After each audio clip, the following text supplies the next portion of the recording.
안녕하세요, 여러분. 네, 굿모닝 행성학 진행하는 여러분의 영디 최영입니다. 자, 51차 행정 가치 들어가려고 합니다. 본질 가치랑 수단 가치 두 개로 나눌까 생각을 했었는데요. 일단 양이 그렇게까지 많지는 않고요. 또 문제도 같이 연결해서 섞어 놓은 문제들이 많이 나오기 때문에 여기는 같이 보려고 합니다. 어제도 좀 길었는데 오늘도 좀 길게 생겼습니다. 그래도 뭐 아침에 한 10분 정도 여러분 시간 투자해서 굿모닝 행정학 듣는 거 어렵지 않으시죠? 자, 51차 들어가도록 하겠습니다. 자, 1장의 챕터 3 행정 가치입니다.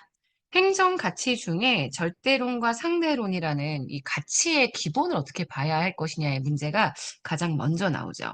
그래서 보편적인 가치의 존재를 부정하고 행동의 경기가 아닌 결과에 초점을 두는 윤리적 관점은 우리가 상대론적 관점이라고 이야기를 합니다.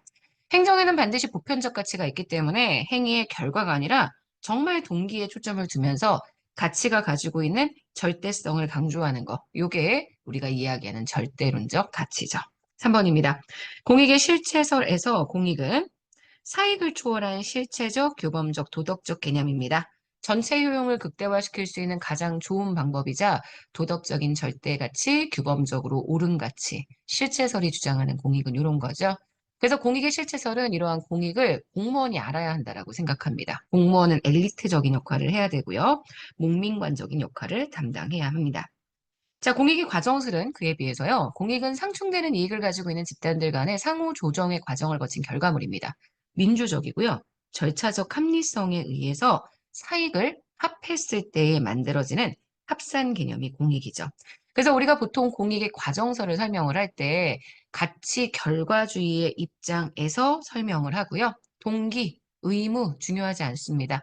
행하고자 하는 그 목적만 달성할 수 있다면 과정이 잘못됐다고 이야기하더라도 괜찮아. 라고 얘기하는 게 고증의 과정설입니다. 그러니까 과정이란 단어 때문에 여러분들이 헷갈려 하시는데 그냥 사익 플러스 사익을 합했습니다. 중간 단계가 어떻게 되든 상관없어요. 공익은 가변적일 수 있는 개념이기 때문에 우리가 애초에 특정하고 있는 어떤 목적만 달성할 수 있다라고 이야기한다면 네, 문제가 없다라고 이야기를 하죠. 자, 7번입니다. 자유는 국가가 간섭하지 않는 상태를 이야기하죠. 국가로부터의 제약과 간섭이 없는 상태입니다. 사회적 형평성은 1960년대 신행정학에서 강조가 되었고요.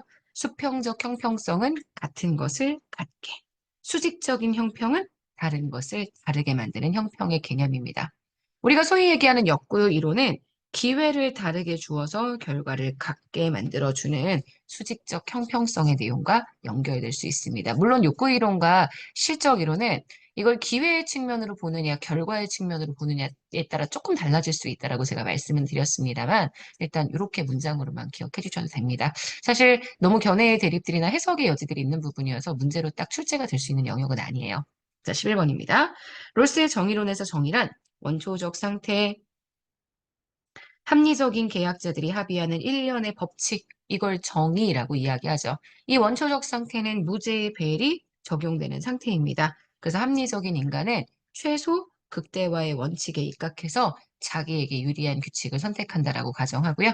롤스의 정의론에 따르면 만약에 두 가지의 원리, 1원리와 2원리, 1원리가 기본적 자유의 평등 원리, 그 다음 2원리가 차등 조정의 원리입니다. 만약에 두 가지의 원리가 충돌을 한다라고 이야기한다면 당연히 1원리가 2원리에 우선하고요. 2원리 내에서 충돌할 때에는 기회균등의 원리가 차등의 원리보다 우선하게 된다. 이렇게 볼 수 있죠. 14번입니다. 투입 대비 산출의 비율로 최소 비용으로 최대 산출을 얻고자 한다. 이거는 능률성이라는 개념이고요. 능률성에는 기계적 능률성과 사회적 능률성이 있죠. 사회적 능률성은 인간적 가치지향적 능률성입니다. 인간관계론 등의 신고전 조직이론, 그 다음 통치 기능설 등에서 강조했고요.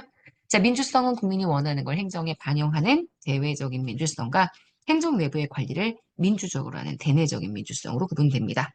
목표와 수단 사이에 타당한 인과관계를 전제하는 행정 가치는 합리성입니다. 사이먼은 인간은 완전히 합리성을 갖지 못하는 행정인이기 때문에 내용의 합리성을 확보하지 못합니다. 그래서 가장 완벽한 합리성이 내용적 합리성임에도 불구하고 인간이 완전한 합리성을 갖지 못하기 때문에 차선책으로 절차적 합리성을 강조한다고 보죠. 효과성 개념도 있습니다. 효과성은 목표 달성의 정도, 그래서 산출 대비 목표를 의미합니다. 그래서 조직의 효과성을 설명하는 모형 중에 하나였던 퀸과 로보브의 경쟁 가치 모형은 가장 효과적인 조직 목표, 그리고 목표를 달성할 수 있는 수단, 요걸 설명하면서 네 가지의 조직 문화를 제시했습니다. 알고 계실 거예요. 자, 21번입니다. 가외성은 행정의 안정성과 신뢰성을 향상시키기 위해서 기능과 구조를 중복시키는 개념입니다. 가외성의 구성 요소 중에 중첩성이라고 있죠. 하나의 기능을 협력적인 관점에서 공동으로 수행하는 것을 이야기하고요. 투명성, 행정 활동이 정부 외부로 명확하게 드러나는 게 가시성, 그다음 공개되는 게 공개성입니다. 행정 관료가 도덕적 법률적 규범에 따라서 행동해야 하는 의무는 책임성입니다.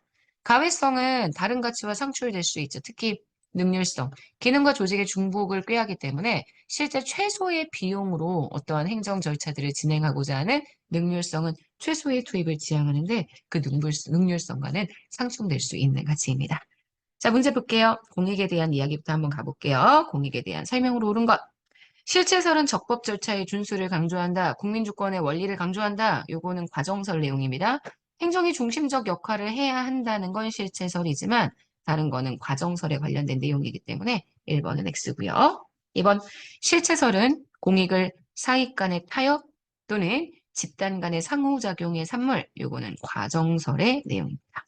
과정설은 행정의 조정자 역할이 강조된다라고 이야기했는데요. 네, 과정설은 행정이 조정자, 여기서 얘기하는 조정자는 코디네이터의 역할을 이야기를 합니다. 그래서 사람들의 사익들이 잘 합의될 수 있도록 협상을 진행해주는 역할을 하게 되죠. 자, 과정설은 개인의 사익을 초월한 공동체 전체의 공익이 따로 있다. 이거는 실체설 개념입니다. 자, 그래서 17번 정답 되는 것 3번이죠. 18번입니다. 롤스의 정의론에 대한 설명으로 옳지 않은 것. 1번 사회계약론 입장에서 정의의 원리를 인간의 원초적 자연 상태에서부터 조출을 합니다. 그래서 1번 맞고요. 정의의 1원리는 기본적 자유의 평등 원리입니다. 모든 사람들이 다른 사람의 유사한 자유와 상충되지 않는 산도 내에서 최대한의 기본적인 자유의 평등한 권리를 인정할 수 있다라고 이야기를 해주게 되고요. 3번 사회의 모든 가치는 평등하게 배분되어야 합니다. 불평등한 배우는 사회의 최소 수혜자에게 유리할 것. 자, 4번 정의의 1원리가 2원리에 우선합니다. 2원리 중에서는 차등과 기회균등 원리 중에 기회균등의 원리가 먼저, 차등 원리가 나중입니다. 그래서 4번은 X가 돼요. 자, 그래서 문제에 옳지 않은 선지는 1번이 아니네요. 1번은 맞는 선지죠. 옳지 않은 선지는 4번. 자, 19번, 20번까지 갈게요. 행정이 추구하는 가치. 가외성은 불확실한 상황에서 오류 발생 가능성을 최소화하기 위해 중복성, 중첩성을 늘 포괄하는 개념입니다. 효과성은 투입 대비, 산출, 능률성은 목표의 달성도. 자, 틀렸죠? 이렇게 바꿔줘야 됩니다. X. 근대 이후의 합리성은 목표 달성하는 수단을 적절하게 사용했느냐? 요거에 관련된 개념일 거고요. 롤스의 정의로는 자유와 평등의 조화를 추구하고 있습니다. 자, 정답은 2번이에요. 자, 20번. 행정가치에 대한 설명으로 옳지 않은 것. 공익의 과정설은 현실주의적, 개인주의적 공익입니다. 공익의 실체설은 아무리 개인의 사익을 합했다고 하더라도 그게 공익이 되지 않는다고 생각을 합니다. 그래서 맞는 선지고요. 행정 이념으로의 사회적 형평성은 신행정론의 등장과 함께 강조가 되었습니다. 4번 롤스가 제시한 정의론에서 제시한 기본적 자유의 평등 원리는 개개인의 권리가 다른 사람의 유사한 자유와 상충되지 않는 한도 내에서 기본적 자유가 인정되어야 한다라고 보는 것입니다. 그래서 문제의 정답이 되는 틀린 선지는 4번입니다. 자, 여기까지 해서 행정 가치에 대한 설명들 쭉 진행했어요. 벌써 52일차고요. 좀 있으면 우리 굿모닝 행정학 2번 회차 마무리로 달려가고 있습니다. 자, 좀만 더 힘내서 우리 이번 주 끝까지 잘 한번 해보고요. 오늘 하루도 정말 열심히 공부하면서 잘 지내주세요. 오늘 하루도 여러분 거예요. 내일 아침에 만날게요. 안녕.